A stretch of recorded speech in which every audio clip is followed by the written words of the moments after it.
Assalamualaikum warahmatullahi wabarakatuh. Di sini saya akan mempresentasikan eh, mata kuliah statistika dan probabilitas dengan subbab ukuran penyebaran data. Pertama-tama, perkenalkan nama saya Siti Nurgalila. Saya dari Fakultas Ilmu Komputer dengan Prodi Sistem Informasi 2019. Pertama-tama saya akan menjelaskan tentang pengertian ukuran penyebaran data. Ukuran penyebaran data merupakan ukuran yang menunjukkan seberapa jauh data menyebar dari rata-rata. Selanjutnya, saya akan menjelaskan tentang macam-macam ukuran penyebaran data.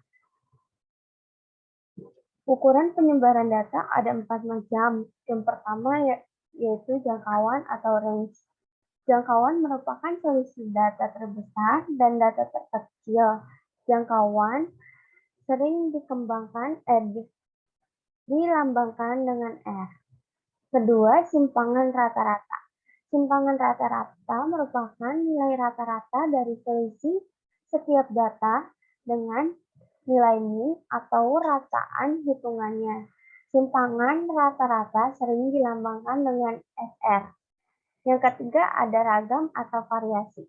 Ragam atau variasi adalah nilai yang menunjukkan besaran penyebaran data pada kelompok data.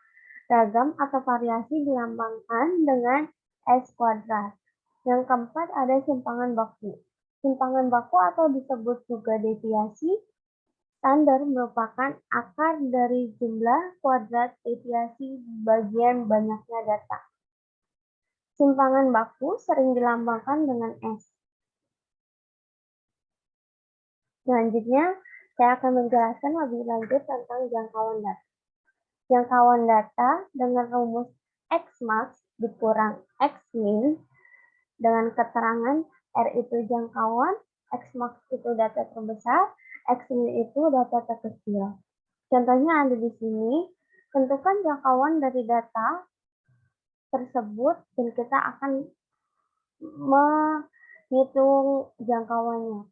Di sini data terbesarnya yaitu 10 dan data terkecilnya itu 2. Jadi, jangkauannya adalah 8. Jangkauan data ada 2, yaitu jangkauan interkuartir dan simpangan kuartir atau jangkauan semi interkuartir. Jangkauan interkuartir dengan rumus H sama dengan Q3 dikurang Q1. H yaitu jangkauan interkuartir, Q3 itu kuartir ketiga, Q1 itu kuartir pertama. Contohnya ada di sini, di sebelah kanan atas, dan simpangan yang terakhir yaitu simpangan kuartir atau jangkauan interkuartir. Simpangan kuartir adalah setengah dari selisih kuartir ketiga dan kuartir pertama. Rumusnya itu SK sama dengan setengah Q3 dikurangi Q1. Dengan keterangan SK itu simpangan kuartir, Q3 itu kuartir ketiga, dan Q1 itu kuartir ke-1.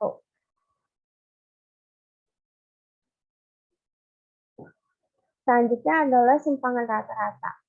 Yang pertama ada simpangan rata-rata data tunggal. Dengan rumus seperti itu dan keterangannya, SR itu simpangan rata-rata, X itu data ke I, X itu rataan, hitung, N itu banyaknya data. Dengan contoh sebagai berikut. Dan yang kedua, data bergolong atau kelompok.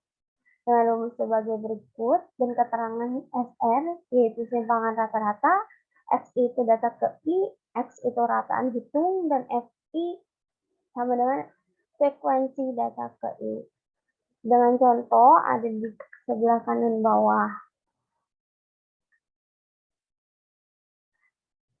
Ya, sekarang saya akan menjelaskan tentang variasi. Variasi yang pertama yaitu variasi untuk data tunggal. Dengan rumus sebagai berikut dengan keterangan X kuadrat itu variasi, X itu data ke I, X itu rataan hitung, dan N itu banyaknya data. Dengan contoh ada di kiri bawah. Yang kedua adalah variasi untuk data bergolong atau data kelompok. Dengan rumus sebagai berikut, dan keterangannya X kuadrat yaitu variasi, X itu data ke I, dan X itu rataan hitung. Dengan FI frekuensi data ke I. Dengan contoh kanan bawah. Simpangan baku untuk data tunggal yaitu ada rumusnya sebagai berikut, dengan keterangan X itu data ke I, X itu rataan, rata-rata, N itu banyaknya data, S itu simpangan baku. Contohnya ada di sebelah kiri bawah. Yang kedua adalah simpangan baku untuk data berkelompok. Dengan rumus sebagai berikut, dan keterangan X itu nilai tengah, yaitu banyaknya data, S itu simpangan baku, pelajarilah.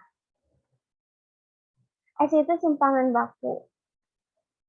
Contohnya ada di sebelah kanan. Selanjutnya ada dispersi relatif. Dispersi relatif digunakan untuk membandingkan dispersi dari dua atau beberapa distribusi.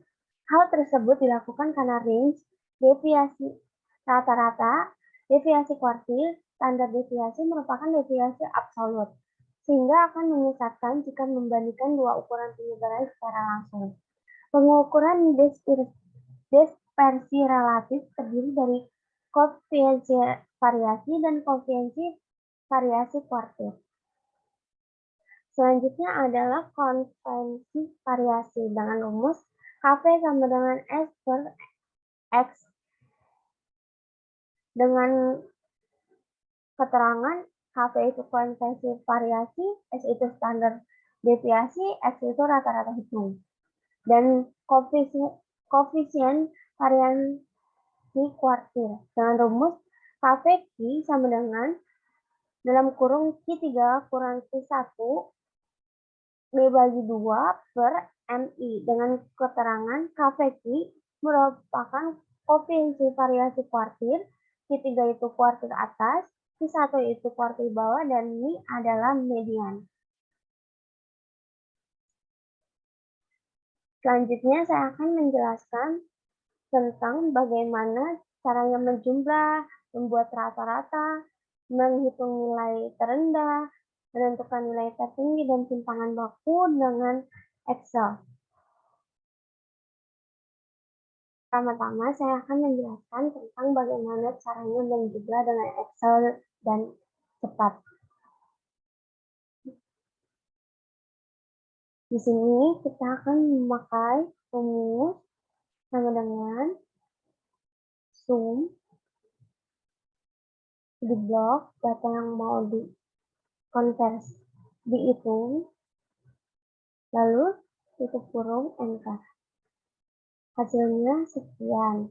Dan kalau mau dilanjutkan ke bawah, tinggal tarik ke bawah. Otomatis rumus akan otomatis melanjutkan ke bawah. Jadi kita tidak perlu lagi capek-capek untuk menulis sama dengan sum berkali-kali. Jadi tinggal satu aja kita ngetiknya dan bisa ditarik ke bawah. Nah, kita di sini akan menjelaskan tentang rata-rata nilai.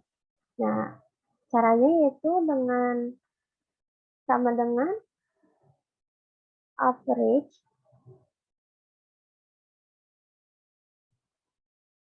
di blok data yang mau dihitung, lalu ditutup kurung dan di enter. Sama halnya kayak tadi, tinggal kita tarik ke bawah saja. Kalau kita mau menentukan nilai tertinggi, yaitu dengan cara rumusnya sama dengan max tutup kurung blok data yang mau dicari nilai tertingginya, lalu enter. Sudah ketemu, sama kita akan tarik aja, maka langsung otomatis terhitung.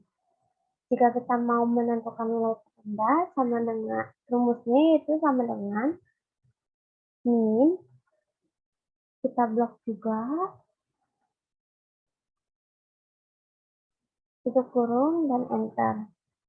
Lalu kita tarik garis, otomatis akan mengikuti rumus yang pertama kita buat.